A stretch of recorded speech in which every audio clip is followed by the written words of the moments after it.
In our clinic, once the provider has decided on a treatment plan, they enter the orders into our oncology module of our medical record, and they sign those orders unless there's questions potentially about dosing for different liver function, renal function, et cetera. So they'll sign those orders. That chart then comes to the pharmacist to review. After we've reviewed the orders, made sure everything is appropriate, that medication is released to the pharmacy. All of our prescriptions typically go through our in-house pharmacy, and then they'll triage out if needed or if appropriate based on the patient's insurance.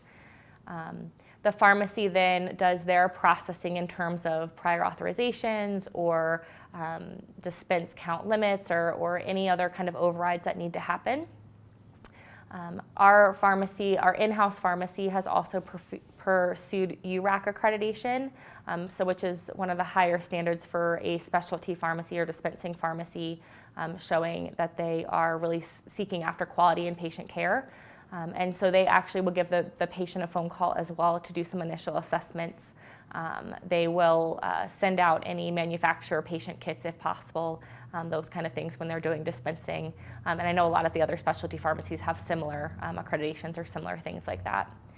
Once the medication is dispensed or processed by the pharmacy, typically they're mailed overnight to the patient at no charge, again, kind of depending on that pharmacy or where they're able to pick it up.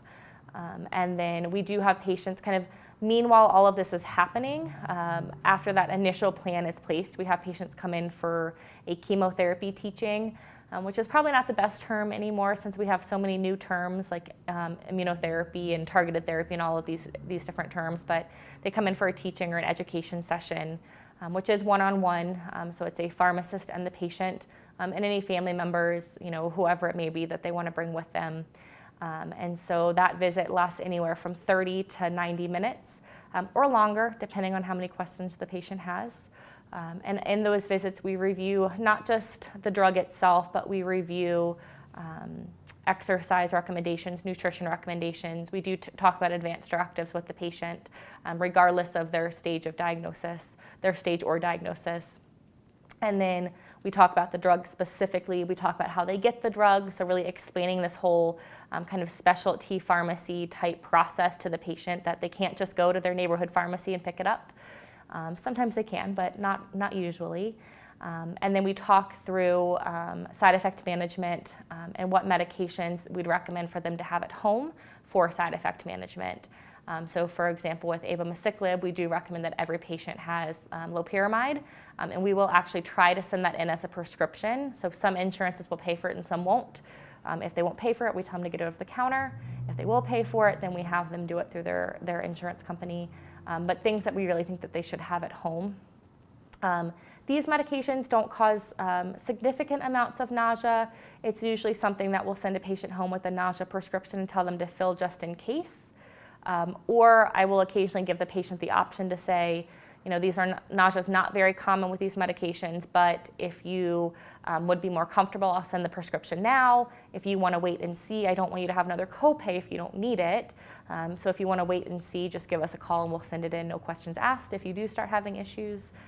Otherwise, let us know if there are any problems. So we go through all of the side effects with the patient, any side effect management.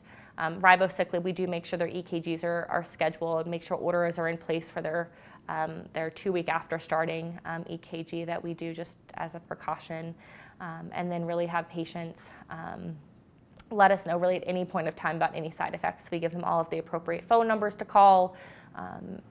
24 hours a day, we have an 8 to 4:30 nursing option for the clinic. It goes directly to a nurse. After hours, it would roll over to our on-call physician. And so making sure that they have all of that information and really understanding when they should call. And then lastly, patients do sign a consent for all IV or oral chemotherapy at our institution. For patients who have started on an oral oncolytic, we typically will try to schedule their appointment about a week to 2 weeks after they start therapy. The hard thing with oral oncolytics is you don't know when they're going to get drug, and so in the best laid plans, we'll schedule an appointment, and we often have to change that appointment just because they don't get therapy quick enough, or we're struggling with a prior authorization or copay, or whatever it is.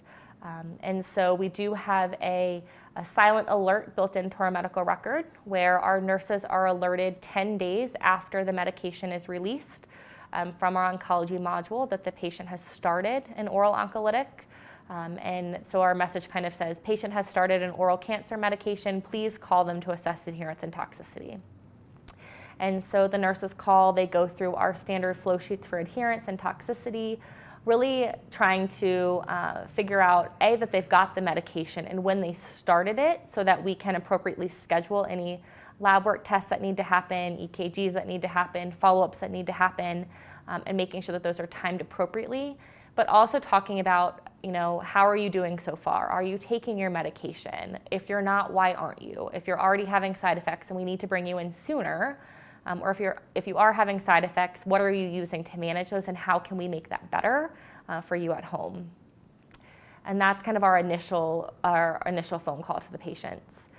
Every time they come into the clinic subsequently, our medical assistant gets an alert in our medical record as well saying this patient is on an oral cancer therapy. Please go get the nurse to assess adherence and toxicity. And so they will go grab the nurse. The nurse will go through the same flow sheets so that we're really able to track data over time and see if something is changing for patients. And then the physician or APP will come into the room to finish the office visit. We've really worked with our providers to say, before you go into the room, pull in that flow sheet information so that when you walk in the door, you already know what the patient is having issues with. So instead of walking in and saying, oh, Miss So-and-so, how are you doing? Have you missed any doses? Usually patients don't want to tell their providers that they're missing doses. And so the patient says, oh, I'm doing great. This flow sheet really allows them to have a little bit more of a conversation with the nurse about why they're missing doses. The nurse is able to document that, and then the provider is able to walk into the room and say, I see you've been missing doses for X, Y, and Z. Let's talk about how we can make that better. So our goal is that the provider visits are able to be more targeted and able to get the most out of them in the short amount of time that they really have scheduled with the patient. And so that follow-up goes on, and those flow sheets go on for as long as they're on the medication. So for an AI, for example, that's all 5 years or 10 years, whatever it may be. And then however often they come into the clinic, if that's once a week, they're asked once a week. If it's every 3 months, it's every 3 months. In terms of monitoring for efficacy, it depends on the patient and how they present. So we will typically repeat scans at certain periods of time. We certainly follow blood work. That's not always beneficial if the patient's blood work isn't elevated initially. If it does start to elevate on therapy, it could be a signal that something's going on. But if it is kind of lower at initiation of therapy and it stays low, not always so much you can do with that. But we do use that, of course, to monitor for other side effects of the therapy, specifically neutropenia with the palbociclib and ribociclib. We do check a CBC and a CMP every 2 weeks starting out on these agents, and then monthly thereafter after 2 to 3 cycles, so that we're able to adjust as needed for patients. But the provider is really, the oncologist is really the driver of when scans would be repeated, or if it's, what type of scan, if it's an ultrasound or what have you. Certainly when they come into the office, they'll do physical exams with the patients. Pain is always an assessment. If the patient is having pain initially and they start on therapy, your goal is that you see that pain start to go away, especially if it's being caused from the cancer. Or if you're starting to see new pains pop up, that could be the sign that something else is going on. And so all of those are factors that we look at in terms of deciding if a medication is working or if we need to make any changes in therapy.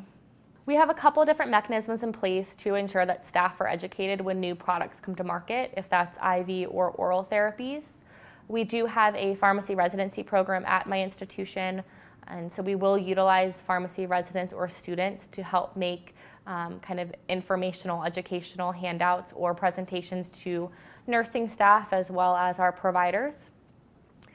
When we do not have a resident or a student available, it's something that we try to send out the FDA updates, or HOPA is another one that I like to send out. It tends to give a little bit more information. So the Hematology Oncology Pharmacists Association it does something every Friday, basically an FDA update. So any changes that have happened over that week, they'll send out. So I try to forward those out to staff as much as possible.